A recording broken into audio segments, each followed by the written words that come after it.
এই পৃথিবীতে না আমার কিছু আপন মানুষ কিংবা প্রিয় মানুষ, প্রিয় থেকেও প্রিয় মানুষ বলতে যাবো যে আত্মার সম্পর্ক ছিল, তাদের না আমার জগৎ ভাবতাম। জগৎ থেকে যদি অন্য জগৎ থাকে তাদের কল্পনায় আমি অন্য জগতে ডুবতাম। কিন্তু না, একদিন দিন শেষে দেখলাম কি আমিই মানুষ চিনতে ভুল করলাম। আমার প্রতি না আমার খুবই ঘৃণা হয় কিংবা রাগ হয় যে আমি এটা করলাম, আমি কি বোকা নাকি আমি বুঝতে পারি না। কিন্তু হ্যাঁ, আমাদের ইমোশনাল মনটা না আমাদের নিয়ন্ত্রণে থাকে না। আমি জানি যে সেটা ভুল করতেছি, তারপরেও আমরা ভুল করে ফেলি, কারণ আমরা যে ওই মানুষ। কিন্তু এটা ঠিক না।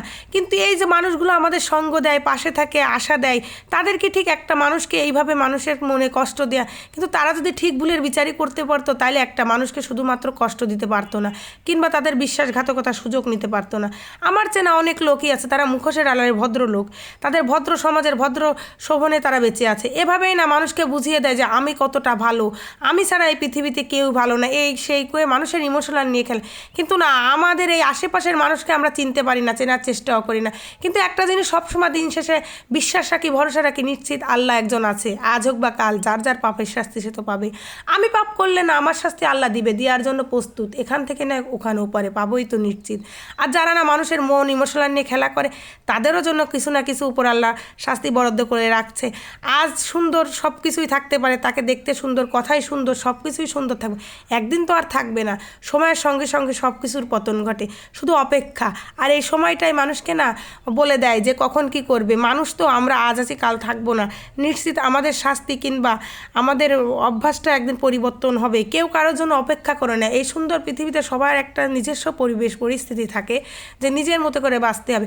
এই মাঝখানে না হঠাৎ করে একজন ঢুকে নিজের জীবনটাকেই তছনছ করে দিয়ে যাওয়ার জন্য প্রস্তুত হয়ে থাকে। আর ঠিক যখনই তাকে আপনি বিশ্বাস করবেন, ভরসা করবেন, সে না আপনার হাতটা ছেড়ে দেওয়ার জন্য প্রস্তুত থাকবে, ইমোশনালি প্রস্তুত রাখবে যে আমি আর কেউ না, তোমার থেকে বেটার, এই সেই এদিক সে। অনেক তো দেখলাম এই জীবনে, দেখতে দেখতে আজ এই পর্যায়ে এসে দাঁড়িয়েছি। মানুষকে বিশ্বাস করা ভালো, ভরসা করা ভালো, এতটা বিশ্বাস ভরসা করা উচিত নয় যে আমার জগৎটা তার ভিতরে তৈরি করলাম, সেই জগতে শুধু শূন্য হাহাকার ছাড়া আর কিছুই পাইলাম না। মানুষ তো হ্যাঁ, পৃথিবীতে ভালোবাসা এখনও আছে, সুন্দর পবিত্র ভালোবাসা আল্লাহ তাআলার রহমত প্রদান করেছে মানুষের জীবনে। কিন্তু এই ভালোবাসা, সুন্দর বিশ্বাস নিয়ে কিছু কিছু লোক আছেন আপনার খেলা করতে মানে খুবই মজা পাই যে এইটা আমি তো পারবো, আমিই বেস্ট বলে কিছুই হয় না এই লাইফে। তার জন্য না কিছু তৈরি হয়ে আছে, আজ হোক বা কাল তার শাস্তি তো হবেই ইনশাল্লাহ। আল্লাহ যার শাস্তি তার হাতেই দিবে, আজ হোক বা কাল দিবেই দিবে। এটা হচ্ছে এই পৃথিবীর নিয়মে তৈরি হয়ে আসতেছে। সাময়িক কষ্টে সবারই একদিন থাকবে না, কিন্তু একটা জিনিস আরও প্রশান্তি লাগে কি জানেন? হয়তো বা আমি বেঁচে গেছি, হয়তো বা আল্লাহ আমার এর থেকে বেটার কিছু দিবেই ইনশাল্লাহ। আল্লাহ কখনো তার বান্দার খারাপ চায় না।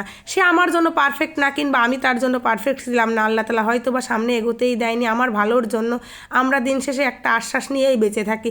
যাই হোক, অনেক বকবক করলাম। আজকে রান্নাটা আপনাদের সাথে শেয়ার করি।